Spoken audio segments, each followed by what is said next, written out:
Hey guys, welcome back to my channel, or welcome if you are new here. Today is the day that we talk about the books that I read in November. Are you excited?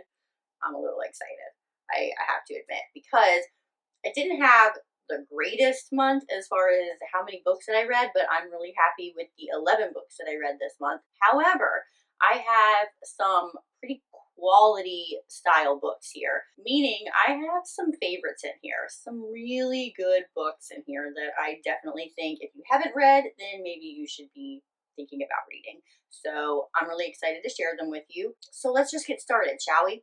Let's go. Okay, so I definitely started off November with a huge bang as far as the book that I chose to read. And it definitely set a precedent for the rest of the month with how good this book was.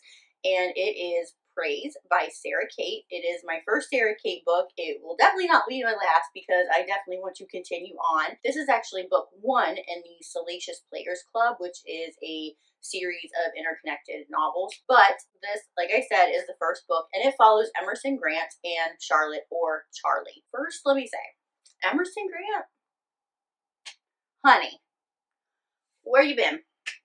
Where you at? I need you in my life. Oh my God. Oh my God. If you just picked this book up for Emerson Grant, you're not doing anything wrong. So let me just tell you about Mr. Grant here. So Charlotte has just broken up with her long-term-ish boyfriend. They were actually about to rent a house together, and they kind of went in Dutch, and she wants her half of the money back. And when she goes to her boyfriend and says, I want my half of the money back since we're broken up, he simply tells her, well, you just need to take that up with my father because he has our money. Now, this is a man that she has, one, never even met, and two, her boyfriend hasn't even spoken to him in many years. Like, they just are estranged. So Charlotte's feeling some type of way about this. However, she's had to move back home into her mother's pool house, so she really needs that half of the money. So she goes to Emerson's place, and this is, I don't know if we would call it a meet cute, but it is definitely a meet something or other. Grant is co-owner of the Salacious Players Club, which is like a sex club where they specialize in fantasies, fetishes, kinks, if you will. And Grant has a very specific kink that he likes. And when he sees Charlotte, again, remember, they've never met each other before. He mistakes her for somebody with the Salacious Players Club. And so his first thing with Charlotte is expecting her to be on her knees because that's part of his kink and some other things. When Grant realizes that he has made a huge mistake, and this is actually his estranged son's ex-girlfriend, he is, of course, mortified. He actually ends up, I think, like the next day or two, offering Charlotte a job as a real secretary, his real secretary. And this is also a way for him to kind of worm his way back into his son's life, who just will not take his calls and will not talk to him. So with that just being said, right here, we know that we have an age gap. We have an ex-boyfriend's father, which, yes. And we also have some extracurricular, sexual, kinky stuff going on. Grant really intrigues Charlotte. She wants to know more. She wants to know more about him. She wants to know more about the Salacious Players Club. She wants to know more about these kinks and fetishes and what does that mean, and think that I kind of like this too. So she kind of plays around a little bit with that, and these two definitely have a chemistry. Grant quickly realizes that Charlotte is very susceptible to his particular kink, and that entices him even more. Guys, I'm just telling you, like, steamy AF in all the right ways. This was, it was just great. I mean, I highly recommend this one if you have not picked up any of Sara Cate's books or the Salacious Players Club. It was really hard for me not to just devour the rest of the books in the series, but I kind of wanted to stagger them a little bit. I definitely plan on picking up the next book pretty soon, but this, yes. A+. I gave it a 5 stars, and I gave it a 4.5 stars for spice. Next up, I read Waking Olivia by Elizabeth O'Rourke. This book was actually in my teacher-student recommendation video that I just put out recently. I will leave it in a card above and also in the description box below. If you haven't watched that one, I highly recommend it if you're looking for some teacher-student forbidden romances. So if you'd like a bit more of an in-depth description of Waking Olivia, then go ahead and check out that video. However, this follows Olivia and Will. It is a dual POV, and it is a teacher-student romance. They actually are coach and athlete. So Olivia is a very, very talented long-distance track star, but she has just been kicked out of her Division I college for fighting, and she really has no other options but to accept a scholarship at this new college, which is kind of like a minor league college, if you will. It's definitely not in Division I, where she meets Will, her new coach, and these two do not hit it off very well at first. Will does not want Olivia on her team because she has this reputation and is known for fighting and known for having a bad attitude. He doesn't want that on his team, and Olivia has some secrets of her own. But really quickly, Will realizes that things are not what they seem with Olivia, and he has this immense pull to want to help her and fix things and help her heal. Now, I did mention this in the recommendation video, but I was really surprised with how deep this book went. It had some really hard-hitting issues, but I did really enjoy it. I thought Olivia, to overcome the things that she had to overcome in her life and to finally learn to trust somebody again, it was just really powerful. So I really highly recommend that if you're looking for a little bit of a sports romance. It's not a very big age gap, but you do have that taboo aspect to it, and then we do have some hard-hitting issues as well. I ended up giving this one a 4 stars, and I gave it a 2 stars for spice. Next, I reread It Ends With Us so that I could read It Starts With Us by Colleen Hoover. I actually did a reading blog on these two, so again, I will link that up in a card for you in the description box below if you're interested in a little bit more in-depth discussion on these. But we have It Ends With Us, which follows Lily, Reilly, and Atlas, and it's in the point of view of Lily. We get the past and present from Lily. We get the past from her diary entries that she rereads as an adult, and as we relive those, we see her first love, which is Atlas, and the story of how those two came about, and ultimately like the demise of what happened to them. In her current situation, we meet up with her and Reilly many years later. She's an adult now, and the relationship that those two have. This, of course, has been around, so it's not a spoiler for me to tell you that it deals with abuse, mentally, physically, domestic violence, so be warned on that. However, this was a really, really powerful message and story. I really enjoyed it. I actually think that I enjoyed it more the second time around. As I said in that reading blog, it hit differently for me this time, but it was so good. And I think that it did hit differently for me because I am a mother now, where 6 years ago I was not. But I did really enjoy this. I kept my rating of 5 stars on this from 6 years ago, and I didn't give it any points for spice. Which brings us to It Starts With Us, which actually starts off exactly where It Ends With Us left off. So we see Lily again. We get a little sprinkling of Reilly and then Atlas. This is mainly Lily and Atlas's story. This is actually a dual point of view, so that's really fun. I thought it was really fun to get to see Atlas's point of view and to see what happens with after It Ends With Us, because you were kind of left up in the air as to what was going to happen with these two. But I will say that I don't think that this is a must read. And what I mean by that is I don't think that you need to read this just because you read It Ends With Us. This has such a powerful message in and of itself. I don't really view this as like a romance book. I think it is more of the message that it sends to people. However, It Starts With Us, I think, can be categorized more as a romance because it does center around Lily and Atlas's story. I did enjoy seeing Atlas's world. I think that after the way that he grew up and the tough situations that he was in when Lily knew him when they were younger, and then seeing where he is at today was just really an awesome thing to see. He has surrounded himself with amazing people. He's built this found family around him that he actually deserves. He had it so rough growing up that I think it was just so refreshing to see him thriving. Plus, I did enjoy this book. It was great to see the characters again. I was a little disappointed by certain aspects of it, but again, I did enjoy it. I gave it a 4 stars and I gave it 0 for spice. Next, I read Dark Notes by Godwin. This is another one of my teacher-student recommendations, linked down below. This follows Ivory and Emmerich. Now, Ivory has a pretty shitty life. It hasn't always been like this, but since her father died some years ago, her life took a drastic change. The only real good that she has is that before her father passed, he was able to pay her entire tuition to an affluent school where she can hone her piano skills, and she is actually quite good at this. Obviously, because of the situation that Ivory has, her dream is to get out of the home, the neighborhood, the situations that she is thrust into every single day. However, her favorite music teacher has just been replaced, and that replacement comes with Emmerich. Now, these two don't get along very well at first because Emmerich kind of prejudges her and thinks that she is part of that affluent community and that she is just another basically rich kid with a bad attitude. However, he realizes pretty quickly that Ivory is not as affluent as the rest of her classmates and that she is in pretty dire situations. And Emmerich's complete outlook on Ivory changes and he becomes very protective of her and their relationship begins.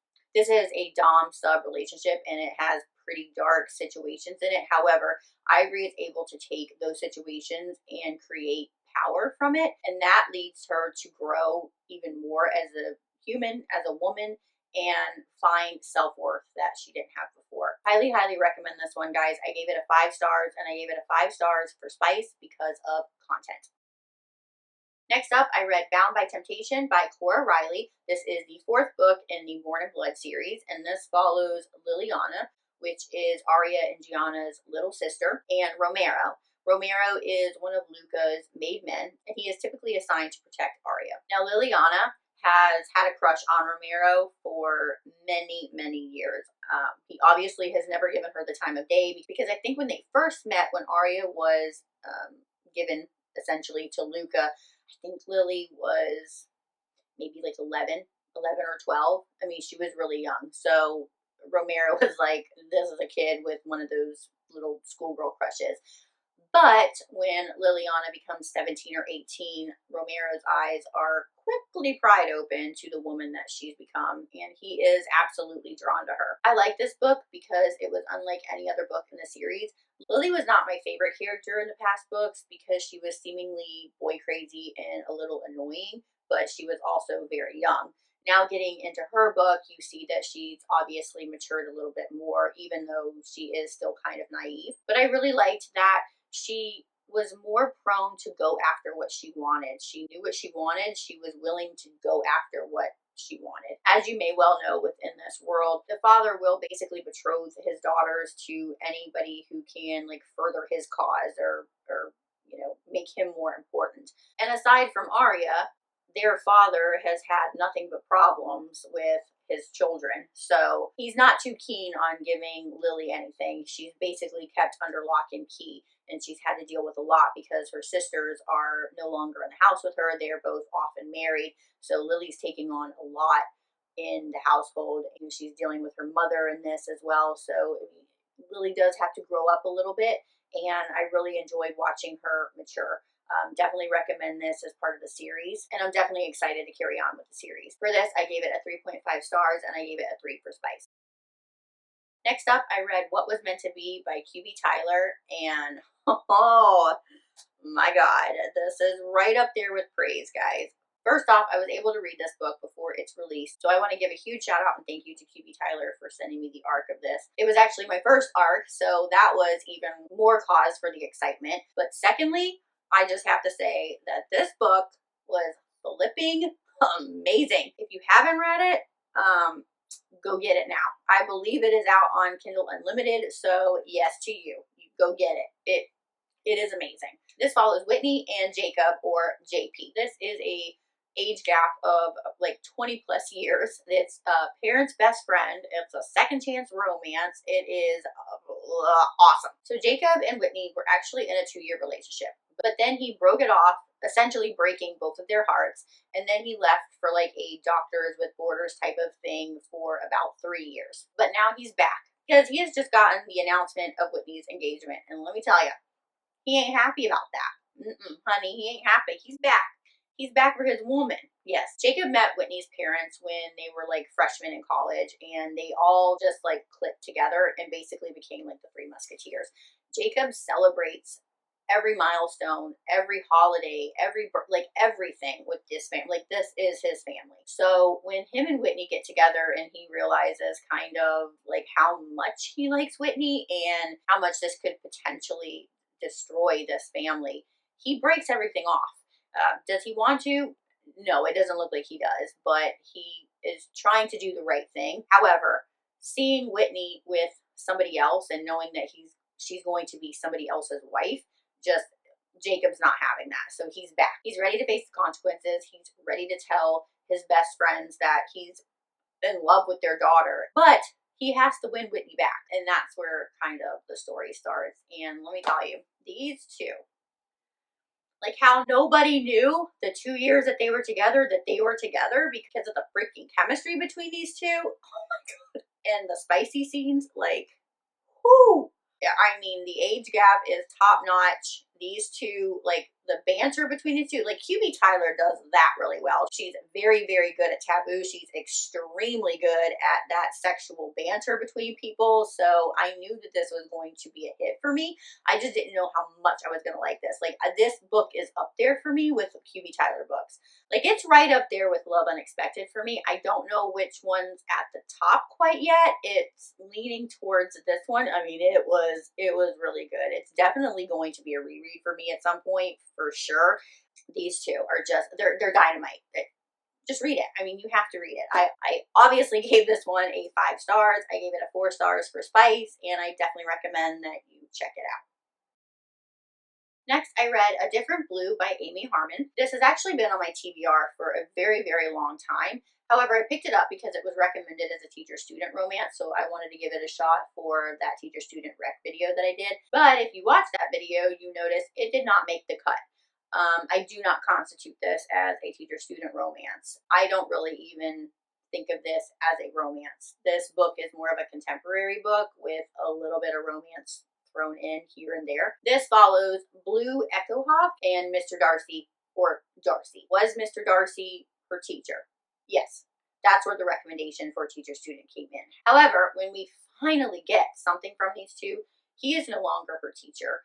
Hence, I'm not constituting this as a teacher-student romance. Yes, he was her teacher, but when things happen, it's a moot point to me. This essentially is about a girl who doesn't have an identity, who doesn't know who she is, who is essentially a nobody.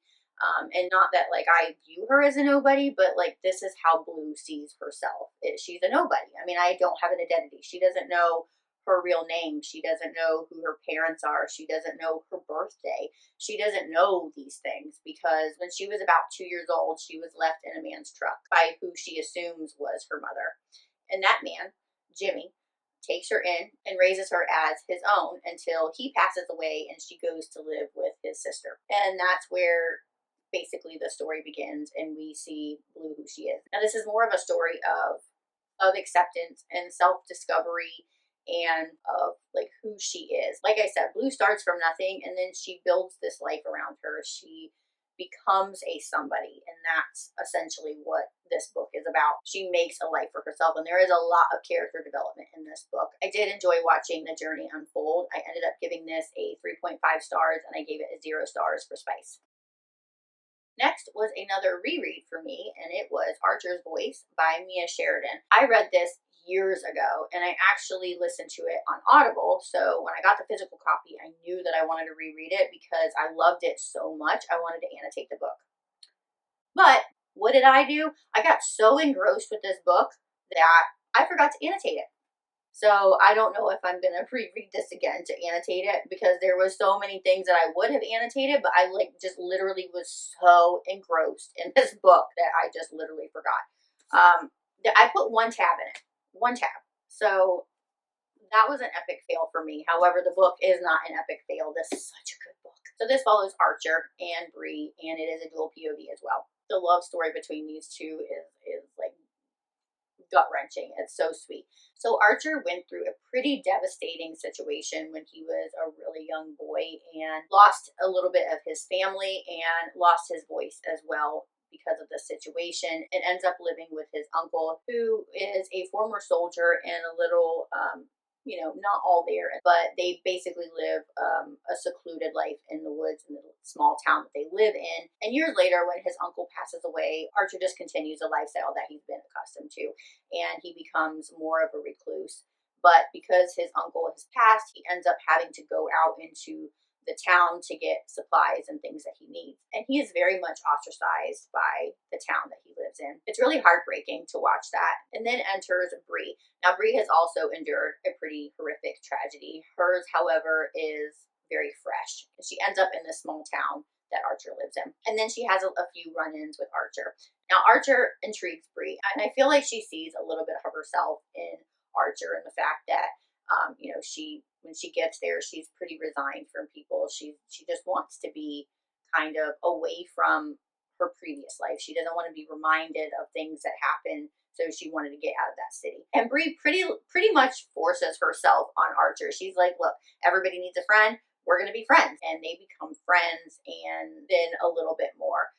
You know, Archer's a grown man, but he's still very much a boy in a lot of ways because he, you know, didn't go to school. He wasn't socially accepted, so he's very socially awkward as well. And Bree has to navigate that, but she does it with such a loving heart. Like, these two are just, it's just such a great book. However, I will say that I did forget how spicy these scenes are. Real good. Really good. I highly recommend this one. If you haven't picked it up, you are definitely missing an epic love story. I ended up giving this a 5 stars, and I gave it a 3.5 stars for spice. Next, I read On the Way to You by Kandi Steiner. This follows Emery and Cooper and is told in the point of view of Cooper. I do want to mention that this is another book with some heavy issues. It does deal with mental health. Emery lives in a very small town in Alabama and works in a local diner, saving up money so that she can finally go to her dream school, which is basically across country.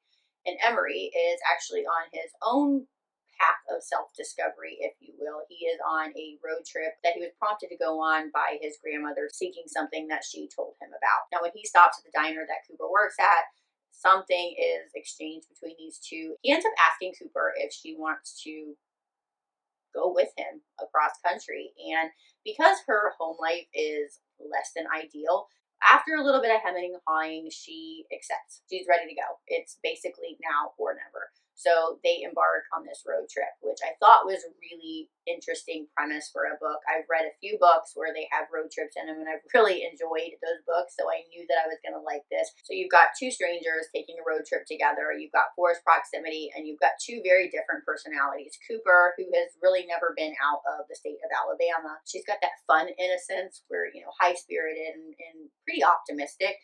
And then you have Emery, who's like on the complete opposite spectrum. He's dealing with some mental health issues of his own and could really honestly probably use somebody like Cooper in his life. Now, yes, this is a romance story, and Kandi Steiner does romance so very good. But this is so much more than a romance. It really hits heavy on mental health issues. But I think that Kandi Steiner did this beautifully, and I definitely think it's a book that should be read. I ended up giving this a 4 stars, and I gave it a 2 stars for spice. And that brings us to the last book I read for the month. Now, I started the month off with a bang, and so I needed to end the month off with a bang, and I did so. And that was Wicked by Amo Jones. And oh my god, this was a good one. This is up there with Sicko and Elite Kings Club for me, and if you've read Sicko, then you'll kind of know who Wicked is. This is kind of interconnected with that. But this follows Wicked and Ruby. Now, if you know Amo Jones, then you know that you are pretty confused for a lot of the book. You think you know what's going on, and then she flips that script on you, and then you're like, oh yeah, I got this. And then you're confused again, and then, you know, it's a vicious cycle until the end where it all comes together, and you're like, holy shit. Epic. That was Wicked for me. It was a freaking roller coaster ride. I was really excited to read this. I knew that I was going to see a little bit more of the characters from Sicko, which definitely was excited about. The thing with Amo Jones books, though, is that I never really know how to explain these. Like, I don't know what to say to not completely spoil anything. Like, I kind of know, but it's so hard to do these things. But I'm gonna try like a little bit. So Ruby is about, she's like 17 years old when her father brings home a boy and his sister who are around her age as well, with no real explanation, but that's just who her father is. And that's where you think that the story starts, but it doesn't, because you have to go back to the past to understand what's happening when he brings them home. And then, of course, it jumps into the future because Ruby and Wicked are grown up now and they're in the world of the mafia and the MC Club, the wolf pack that they're in, and it meshes together. And Wicked and Ruby hate each other, but they love each other, which is very, very much Amo Jones for sure. If you've read Amo Jones and you know that it's really hard to put into kind of a nutshell. I mean, it was a ride. I'm going to tell you that. Like, it was a ride. I will tell you that at the end, the last sentence, my jaw dropped because everything made sense. Everything. And if you know, it all made sense. And I was like, holy shit, how I did not put this together. Typically, I'm pretty good at that kind of stuff and I can put these things together. And I guess I was just so engrossed in the story that until that last sentence, I was like, Queen bee of all things. I don't know what the fuck is going on with my life. She's queen. Definitely recommend this. It definitely ties some things in together. So if you haven't read some of the other standalones like Sicko or Antichrist, maybe go read those first and then pick up Wicked. But I do recommend it. I ended up giving this a 4 stars and I gave it a 5 stars for spice. All right, so those are the 11 books that I read in November. So let's go ahead and do my little monthly wrap up, shall we? My favorite reads for this month. We have Praise, Dark Notes, What Was Meant to Be, Archer's Voice, and I had a really hard time narrowing it down for the 5th one between On the Way to You or Wicked. Let's go with Wicked for right now. My most surprising read, that one was a toss-up for me as well, but I think I'm going to go with Waking Olivia. I didn't realize how deep that was going to go. My biggest letdown for this month, don't hate me, but I'm going to go with It Starts With Us. Not because I didn't like it, but because I think maybe there was too much hype surrounding it. It was good, but it wasn't a have to read for me. Like, you don't have to read that just because you read It Ends With Us.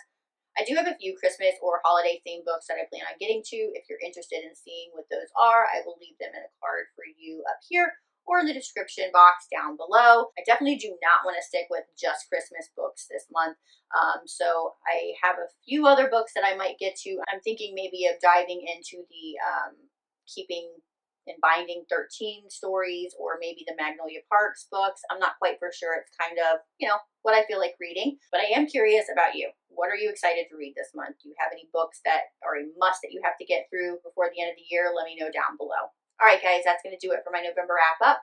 Hope you enjoyed this video. You know the drill. If you like this video, please give it a thumbs up and subscribe if you're not already, because why the hell not? Until next time, happy reading. Bye.